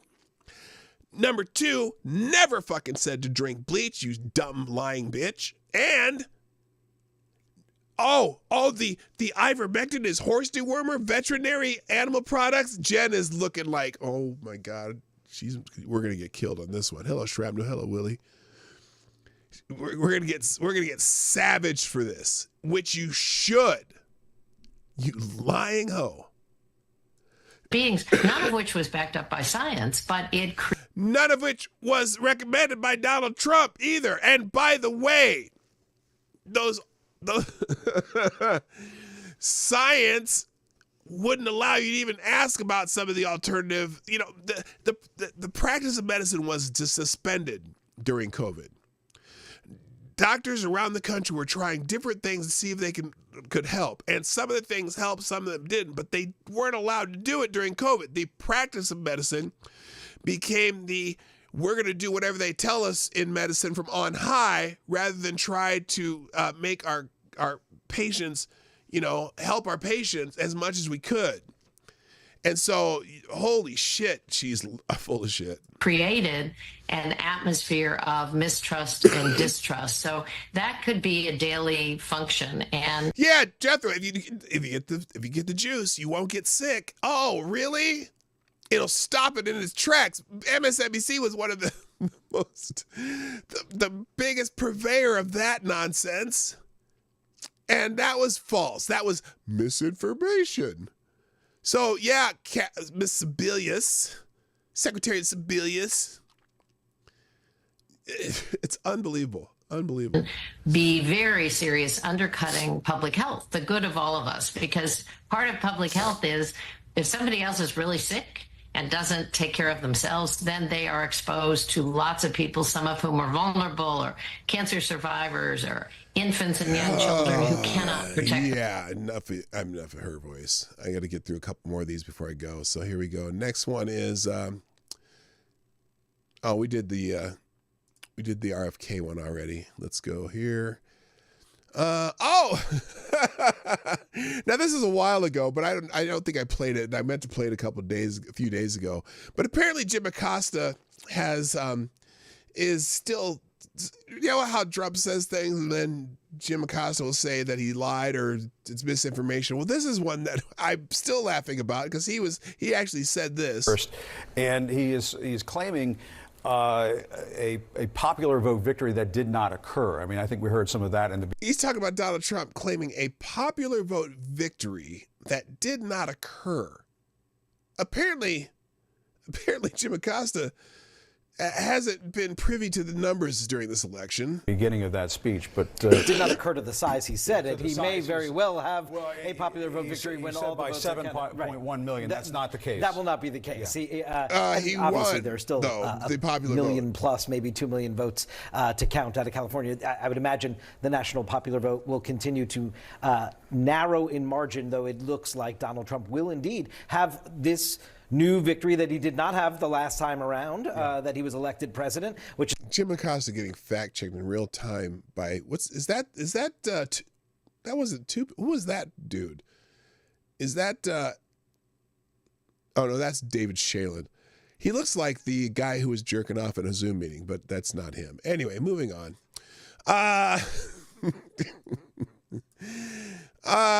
This guy's upset about John Jones.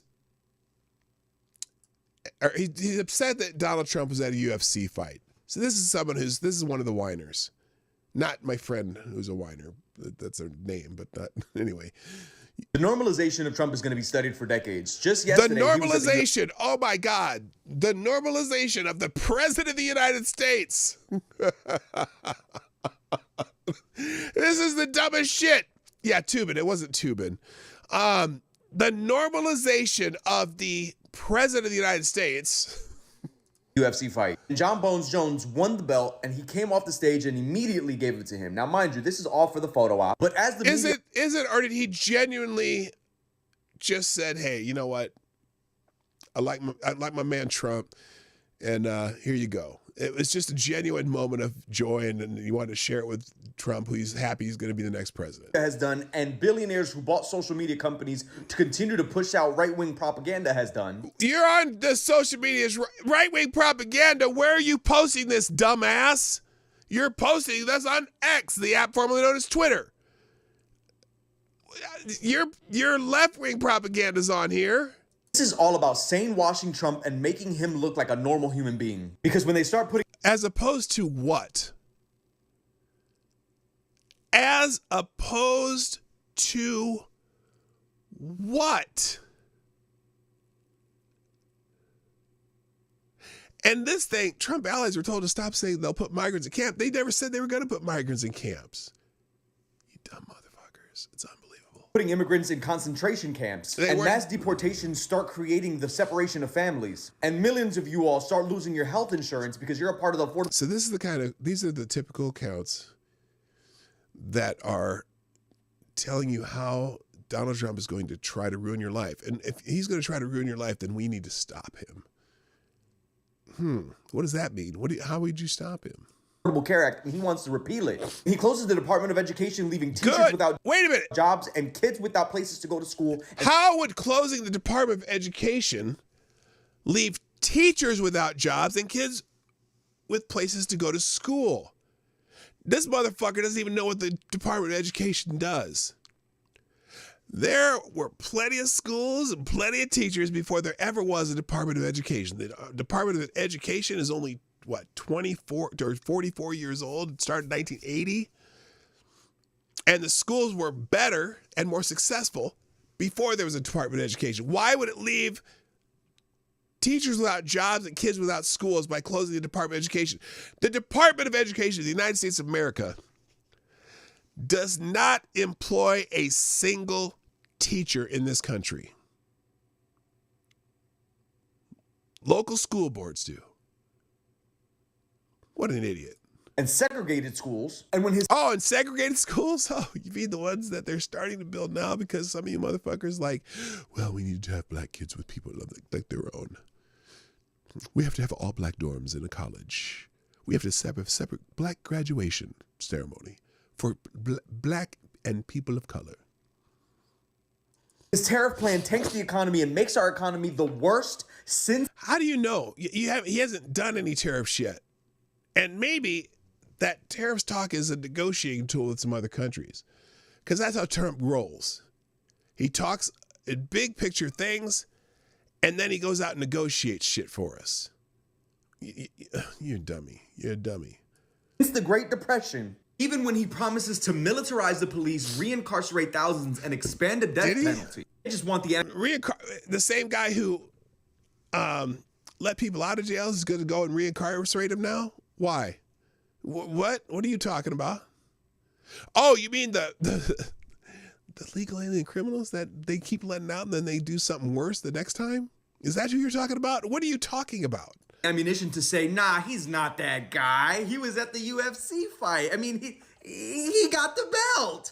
I mean, even Hulk Hogan ripped his shirt open and showed the Trump fans. Like, this guy's just I mean, he even sat down next to your favorite wrestler, The Undertaker, right? Like, he's not that guy. That's when the harsh realization kicks in. There he is! Guy with funny mustache! Would have normalized him too. Shut the fuck up.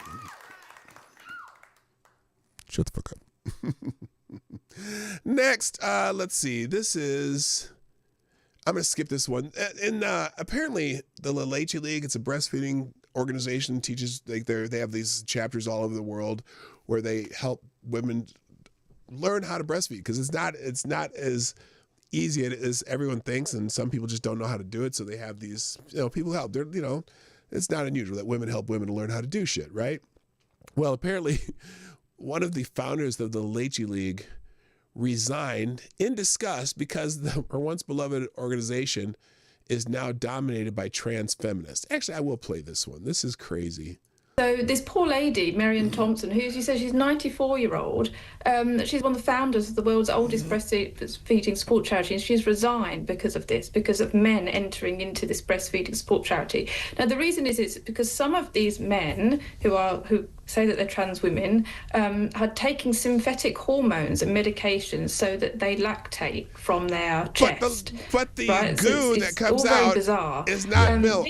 What their bodies are producing is very, very different from breast milk that's produced by biological women. Okay? It's goo with no traditional. The breast milk or the milk, no whatever it is that value. these men are producing, has no nutritional benefit for a baby, and yet they are saying that they have the right to breastfeed babies using this synthetic. Why would anybody want? So the baby would be born by someone else, I assume. And well, that's a good assumption. Yes, sir. Yes, it would definitely be born by somebody else. They would be, because obviously they're not a woman, so they couldn't have a baby. So they, and then they would take on the breastfeeding role. Even though, now, at a time like that, you'd think that the medical world would step in and go, whoa, hang on a second, we're really not sure about this. I mean, the safety aspect, just so you... Not sure? Not only just not sure, fuck this bullshit. That's what the medical,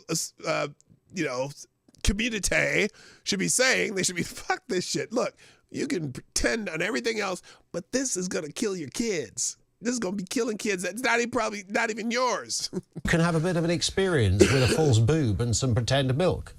Yeah, this is what I mean. It's all about, I mean, as this lady said, Marion Thompson, she said she's resigning because this charity is now about the fantasies of adults and not about the mother-baby bond. And as you say, it's remarkable that the medical profession would even allow this, because it's not good for the baby. And so this...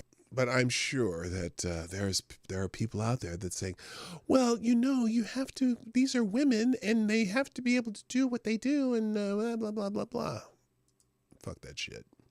All right, we'll do a couple more derangement syndrome, then we're going to get out of Dodge. Let's try, let's see. This angry liberal posted a heated rant attacking Kamala's campaign for just asking for money and not doing anything. Because, they're asking for money because they're $20 million in debt, but they're not doing anything about the election. And gosh damn it, election denial is make election denial great again. Here we go. I want to send a message to the Biden-Harris administration. I'm going to pretend that I am from the Biden-Harris administration. Pretend I'm a white guy for Harris. Oh, what can we do for you, hon? If they see this, they see this. If other bigger creators make similar messages, that would be great. Okay. You asked us to mobilize. We mobilized. Okay. You asked us to volunteer. White guys for We Harris. volunteered in droves. You We did asked us too. to donate. We donated. Over $1 billion we donated. And you're $20 billion in debt. That should be I'm not going to be white guy for Harris. I can't do it. Asked us to fight. We fought. Oh, did you fight? Was it physical?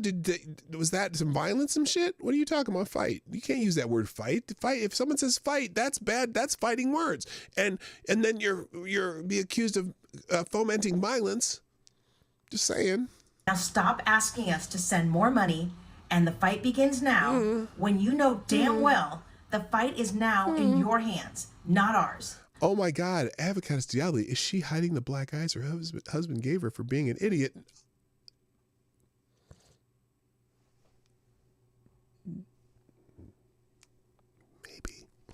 Stop showing us that you're going to play by the rules when you know very well that they're not playing by the rules. Oh, you mean this is not the most secure election of our lifetime? What rules are they not playing by?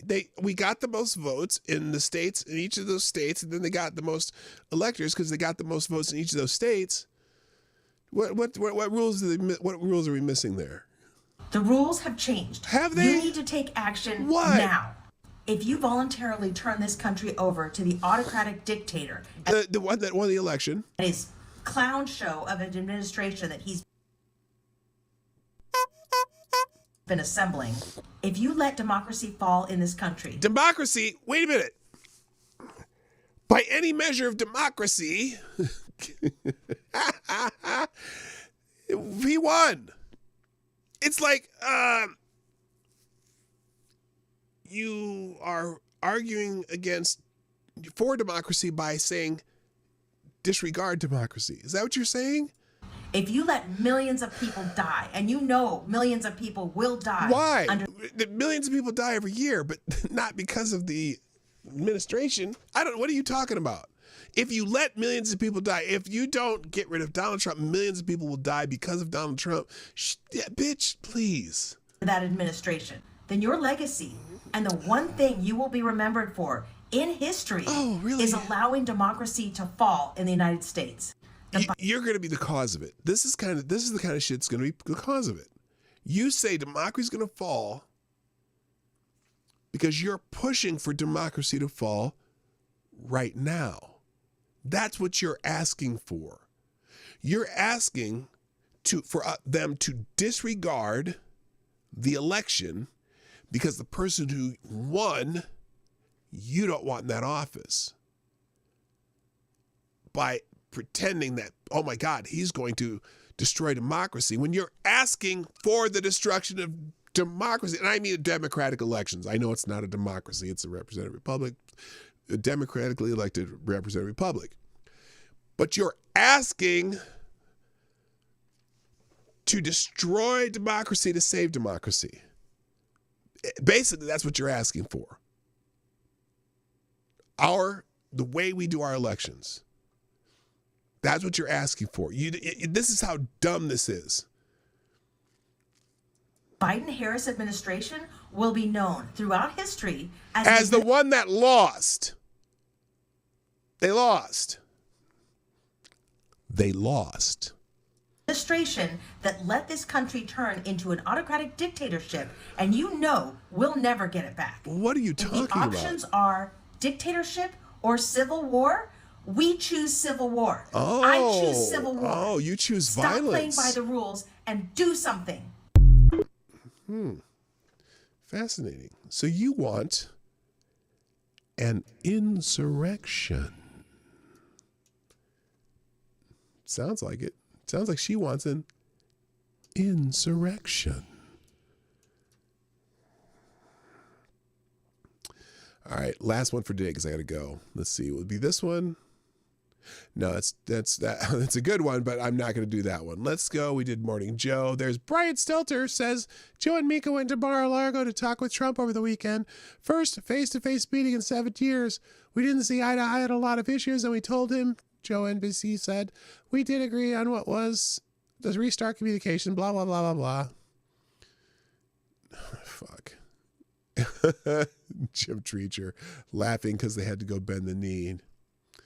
Oh, another open post. I love the shock. Why would anybody be surprised? Since 1998, I said Scarborough was the worst person I've ever encountered in this business. He proves me right year after year. Today, it has become very Vichy MSNBC. Yeah, MSNBC's changed because of that, huh? All right, we already did the Sebelius post. I'm going to skip that. And let's see. All right, last one. We'll do...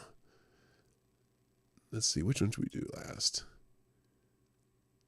Should we do the white dude for Harris? There's a couple others in here you'll want to watch, but I'm going to do the white dude for Harris. We'll finish with this one, and then I got to go. If you are wondering why we will never have free college in the United States... Oh, au contraire. I think Donald Trump actually said that they're going to have this American University online college that you can do for coursework, and it's free. It'll be free to the American public. Now, I don't know how they're going to pay for that shit, but boy, wouldn't that be glorious if they had a high usage of that and people said, fuck going to actual brick and mortar colleges because they could do this for free instead. But anyway. And why we will continue to lag. And why should we have free college? That's what I don't understand. Free college is not free. Somebody has to pay for all that shit. So what the fuck are you talking about? Free college? Why? We'll never have free college because nobody in the world has free college. The only difference is who pays for it. I think the people who benefit from it should just pay for it themselves if they want to use it, and if not, go learn a trade or go do an apprenticeship or go just get a job where they teach you how to do shit on the job. You know, it's funny because my son's a software engineer and he's went to school for it and he's very good at it. He's been promoted several times and he's only 20 years old and he's already like a project manager or whatever. He's already a management level software engineer.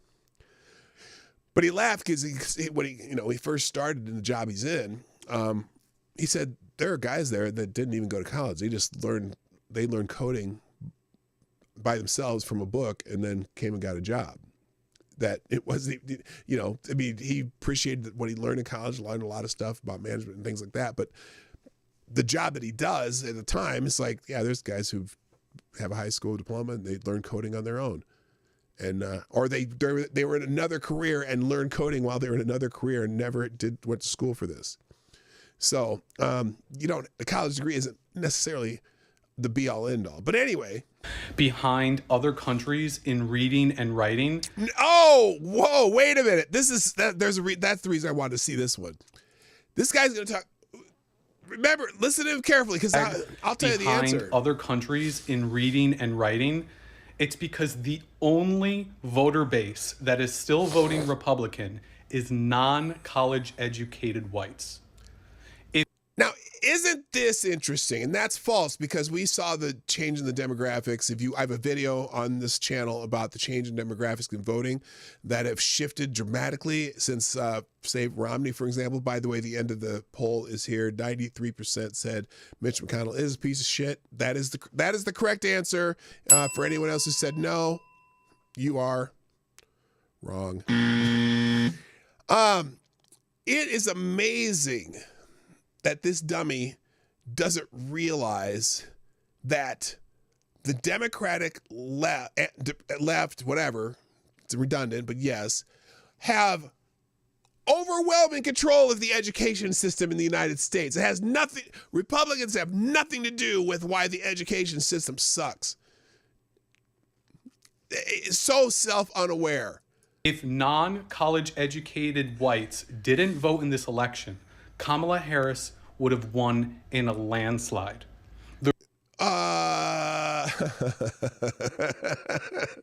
So you're saying that maybe all these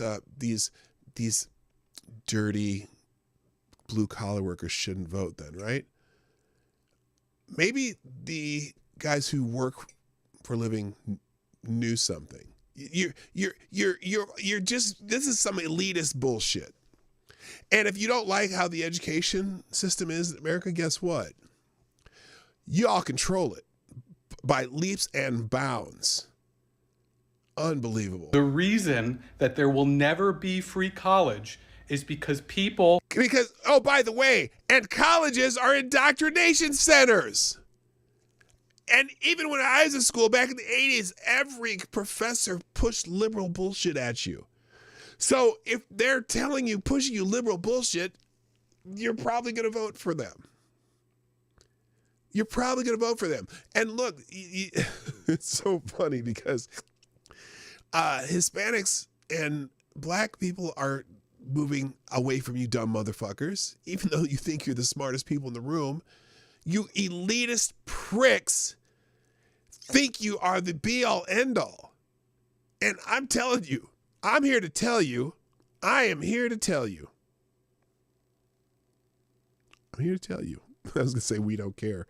I'm here to tell you, it's unbelievable. You're just looking down your nose at all the little people, aren't you? Who have a college education vote Democrat. The reason only by 4%. Only by 4%. Y'all realize that, right? We will never have free college in the United States of America is because non-college educated whites are the only voter base continuing to prop up the Republican. Not everybody needs a college degree to get along in life either, asshole. Party.